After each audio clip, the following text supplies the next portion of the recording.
Hi friends, welcome to HR Tech. Today we are going to see how to find a unique details in the column. So there are multiple ways, we'll see one by one. So first method, you can use the pivot table option. For example, you want the details of department.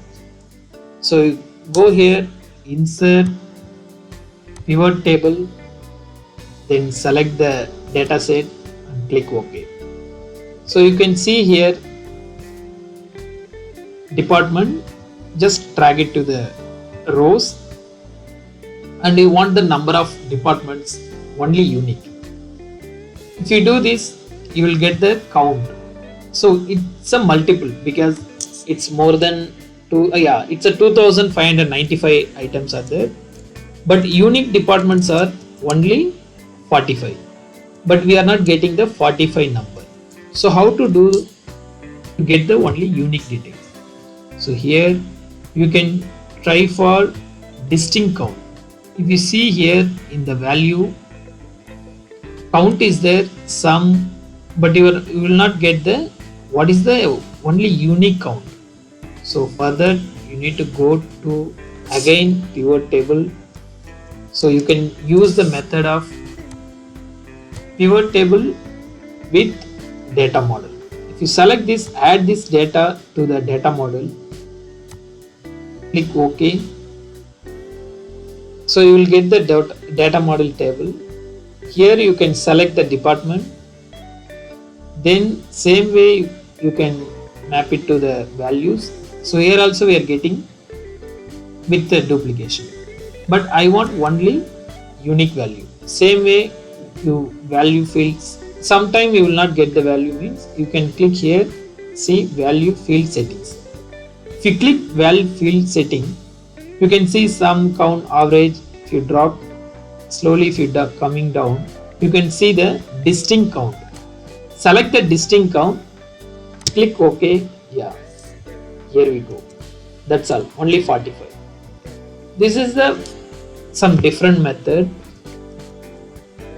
Without doing pivot also, we can take only unique values.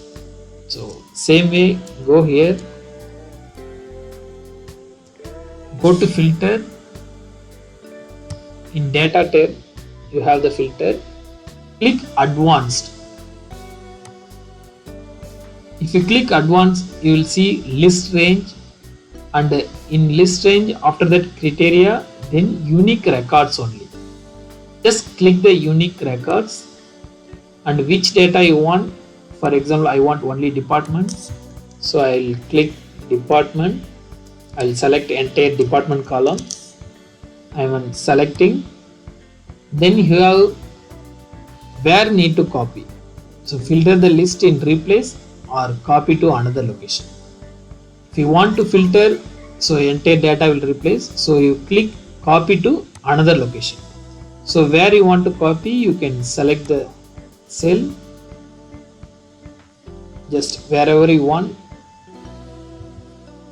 For example, I want in first row itself. So M column I'm selecting. Then you click OK. That's all. So you got the entire unique value. You can see here also 45. So this is a very simple method. Whenever you are making simple dashboard, or sometime you want only to get unique values, you can use the advanced filter also. This advanced filter will help in the reporting structure. So thank you for watching. If you have any doubt, just comment, or if you like this, definitely you learned something new means please like the video and share to your friends. Thank you friends, we'll meet you in next video.